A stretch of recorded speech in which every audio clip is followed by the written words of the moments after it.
I'm right in the throes of my cut flower seed starting. Right now, they're all still like germinating, gonna get to germinating. Like I just planted a bunch yesterday.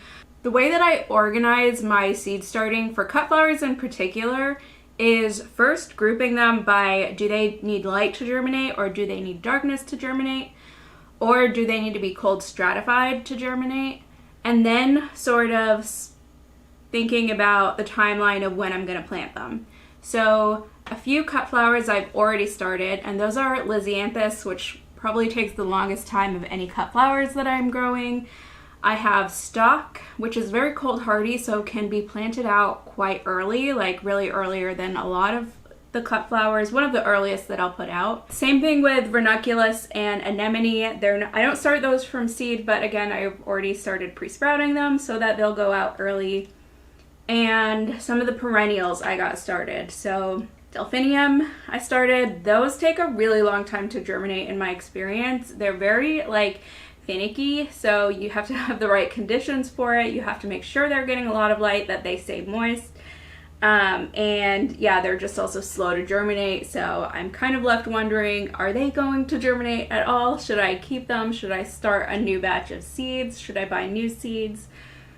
And then also some pincushion flower or scabiosa. Those I start pretty early just because they're perennial. A lot of perennials won't flower the first year. The scabiosa did for me very little, so I try and do them as early as I can in hopes that they will flower the first year, at least just a little bit. So most of those seeds that I already started require light to germinate.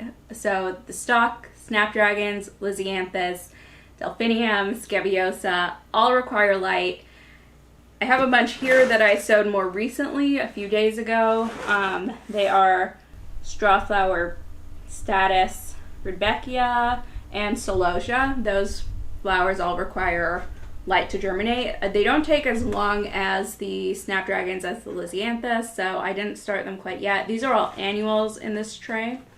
And the way to start seeds that need light germination is really just making sure after you fill in the tray, your tray of like cells, you kind of pack in the soil into the cells a little bit, just so that when you're like spraying with water or anything, the seed isn't gonna sink into a mix that's way too fluffy, or if there's a bunch of air holes, like air gaps that they might not wick up moisture onto the surface where they need it, because that's where the seed is. So make sure to pack in your seed starting mix in a little bit tightly. Be extra sensitive about that. You should for all times, all seeds that you start, but especially when you're surface sowing. And then after you put your seeds down on top of that packed mix, I put vermiculite over the top, and that's just so vermiculite stores a bunch of water within it, so it'll keep the surface moist for longer. The surface is the first part that's going to dry out, but with the vermiculite, it takes a bit longer to do that. And then do not water it from the top with like a watering can. I have a spray bottle. That I use, and even with this, I kind of have to be careful because it can be a little bit powerful. So I like to start from far away and like just mist it, so that you're not dislodging your seed that's on the surface. Sometimes if you get close, it'll really just like spray it out, and you'll get seeds that aren't in their own cell, or you'll get seeds that get covered up by soil. So after all of that, then I store it under my grow lights. I keep it in the office now with a lid on top of it. And a lid you can use for like any seeds that you start. And lids are great for all seed starting because it keeps the moisture in there. As long as you're keeping an eye on it, and once you have like your seedlings germinated, you want to kind of take it off, or at least like tilt it up a little bit so that you get a little bit more airflow, so that funguses don't grow and everything. But especially when you're surface sowing, this just really helps the top of your soil and your mix where your seeds are not to dry out as quickly. So I have that ready. And then yesterday I did a bunch of seeds that don't require light from germination. Again, this is not all of my cut flowers, but these are ones that don't need to be cold stratified and also don't need light. I have Chinese forget-me-nots. Those are like a delicate filler flower, bunches of flowers. Asters, which I've never grown before. These are China asters. Yeah, so I'm not sure how that is gonna go. And I'll just have to do a little bit more research into how to take care of them once they're grown.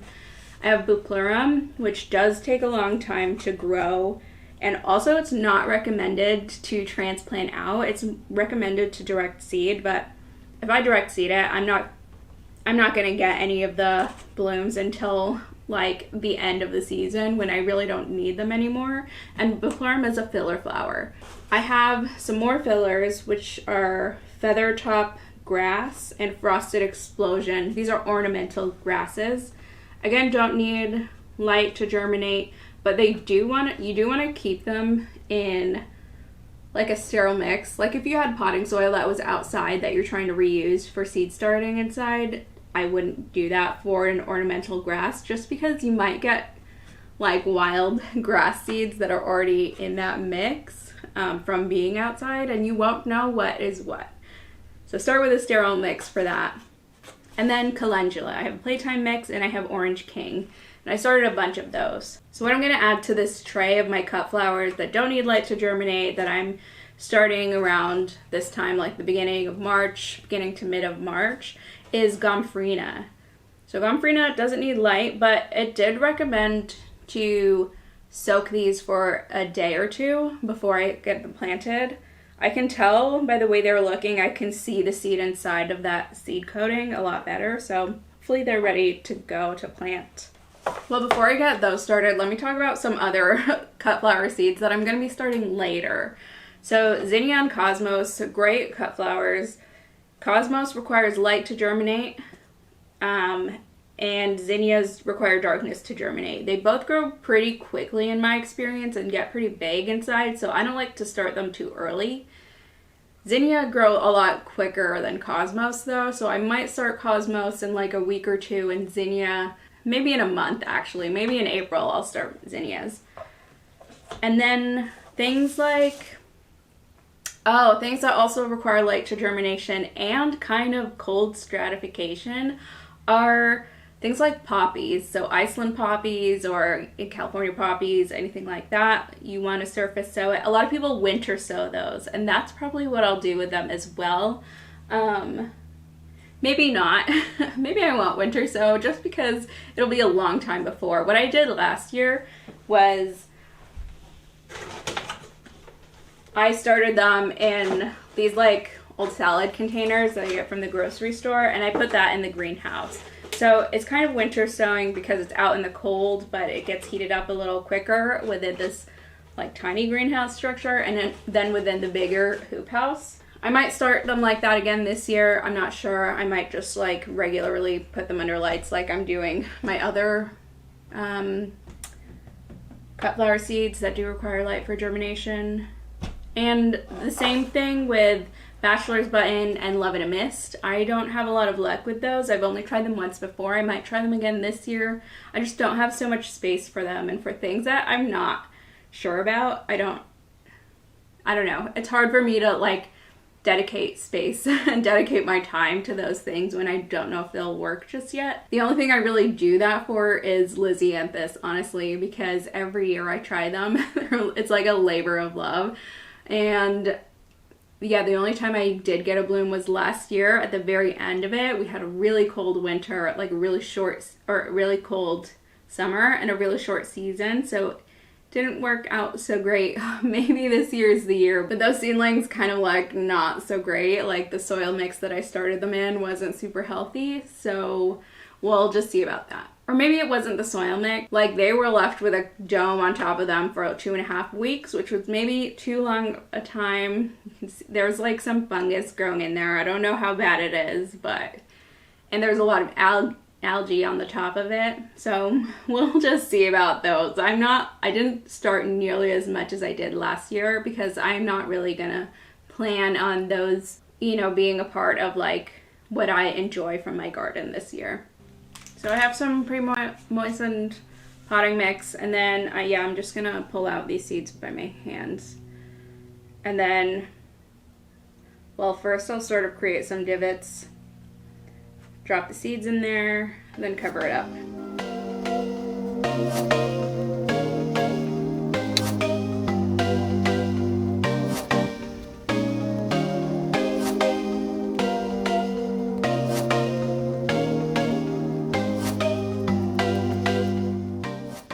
And as far as how deep you want to plant these seeds that require darkness for germinating, I don't think it matters too much. I never plant my seeds too deeply. I like them to have a lot of space underneath to grow their roots. Especially when I know I'm not going to be putting these under lights until I do see germination. Just like 1/8 of an inch or 1/4 of an inch is usually how much I plant like all of my seeds. So I have these done. I'll put a label on that, and then I'll do my basil in a little bit. But let me show you also some other seeds that I did get started, some other cut flower seeds that I did get started. Okay, now I had to go into the fridge to get these out. This is a little egg carton that I just happened to have at the time when I was starting these seeds. I knew they needed to go in the fridge, so these needed to be cold stratified. And if you're wondering if the cut flower seeds that you're starting need to be cold stratified or not, like first look on the back of the packet for sure, but also think, is it an annual or not? And most annuals don't need cold stratification. It's mostly perennials that need it, and in here are all perennials, but I'll walk you through. But things like poppies, again, for example, they're not perennial for me, but they require cold stratification. And there are a couple of others that I'll talk about in a second, just after I show you this. So I just have it in my notebook, what is what, so I didn't have to put a label on inside here. A few of these are surface sown and a few of these are not, and I'm trying to remember which ones aren't. What I have in this tray are maximillian sunflowers. They're perennial sunflowers. They're not like as big and stocky as like traditional sunflowers, and they do branch off a little bit. The flowers are much smaller. The inside of that flower where all the seeds are, they're much smaller in these perennial sunflowers, and they require some cold stratification before you germinate. I have rudbekia triloba, which is the perennial like variety of rudbekia, which are black-eyed Susans. I think the rudbekia triloba, the perennial one, is called brown-eyed Susan, but brown-eyed Susan might also be just a different variety of the annual one. But I think those are the ones that are surface sown here. Also, I have echinacea, and echinacea are also surface sown. So I think the sunflower seeds are not surface sown, and I think munstead lavender that are in here are not surface sown. But they all need to be cold stratified, so it's recommended to keep them in the fridge for about a month and then take them out and have them start germinating after that. But they just need to feel like it's a vernalization period. They just need to feel cold and then feel warm, and then they know to wake up and to start germinating. So for the other seeds that do require cold stratification, aside from poppies, lavender, spatula buttons, and for these perennials that I just talked about, are larkspur. So larkspur I keep in the fridge, like the whole seed packet I keep in the fridge. They're right now in my fridge door, and you want to keep them in the fridge for at least a week before you sow them. I'm gonna sow them in a bit. They've been in the fridge. Honestly, they've been in the fridge the whole year, but I'm gonna sow them in a little bit. The thing that you want to look out for when you're sowing those is that larkspur don't like to be transplanted, and they hate to be root bound. Same with things like lupin, a lot of delphinium, a lot of those perennials form deep roots, and if they're stunted, then that whole plant is going to be stunted. So you want to give them good space to germinate, which is why I'm waiting just a little bit until I figure out like where I want to get them seed started. I'm thinking I have a bunch of used solo cups that I might just like repurpose and use those as like deep planting pots to get those started. Larkspur also likes to start in cold environment, so a lot of plants need warmth to germinate. And I think larkspur could do with a little bit of warmth just to help that initial like germination, but then you want to quickly move it to a cooler place. So a lot of germination temperatures are about 70 to 75 degrees, and then larkspur, you probably want to move it to like 60, 65 degrees after it germinates. The same with lisianthus, by the way, to prevent rosetting, that's what you want to do. I'll move mine in a little bit. I kind of want to up pot mine into like some nicer, better quality soil before I move them into the garage setup where I have my lights going. It just stays a lot colder in there, better than having them stay in my office where they might get just too warm and not do so well. And just thinking of other seeds that I have in my fridge or my freezer, I do have a packet of seeds in my freezer, and those are shiso leaves. So that's like an Asian plant. If you've ever been to Korean barbecue, it's perilla leaves, that's what it's also called. That's the leaf that like you'll put your filling into, like your vegetables or your meats, and like wrap it up. Yeah, that's my favorite. Yeah, those seeds need to be in the freezer. Usually for like herbs or vegetables, you don't need any cold stratification, but those are the ones that I have at least that need it. That's at least all the cut flowers that I grow, at least on a regular basis. I'm trying to think if there's any more, if there are any others that I can think of that are common cut flowers. I'll put in the description below, like whether they need light or not, whether they need to be cold stratified or not. But really, that's all for now. I just wanted to kind of make a video, you know, for my own records, but also in case you guys were wondering or in case you guys were about to do it and just needed a reminder of how to germinate the seeds that you have. I'll get to planting out my basil. I will probably do a few successions of those. And they're not a cut flower per se, they are an herb, but they make for great fillers, just the foliage, and when they do go to like flower, it looks really nice. Oh, sunflowers.